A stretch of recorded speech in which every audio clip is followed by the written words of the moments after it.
মাঝে মাঝে ভাবি যে আমরা মানে কোন দেশে এসে পড়লাম। নেদারল্যান্ডে এখন জিনিসের এত দাম। দেখুন এই একটা কলা দাম নিয়েছে হচ্ছে 0.78 সেন্ট, মানে হচ্ছে একটা কলার দাম 78 টাকা। আর এই দুটো বেগুনের দাম নিয়েছে 1 ইউরো 70 সেন্ট, মানে 170 টাকা। দুটো বেগুনের দাম 170 টাকা। মানে ভাবতে পারছেন যে আমাদের পয়সা আমরা ইনকাম করি আর কোথা দিয়ে চলে যায়।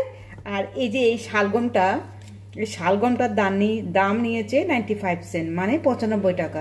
মানে এইটুকু সবজির দাম 500 টাকার সবজি, দুটো বেগুন, একটা কাঁচকলা আর একটা শালগম, এইটুকু সবজির দাম 500 টাকা। আপনারা এবার কল্পনা করে দেখুন যে যতই আমরা ইউরোতে ইনকাম করি না কেন, একদম মাস শেষে পয়সার চোখে দেখতে পাওয়া যায় না। এই হচ্ছে নেদারল্যান্ডের বর্তমানে সবজির অবস্থা। এর থেকে মনে হয় মাছ মাংস খাওয়া অনেকটা সস্তায় পড়ে আমাদের।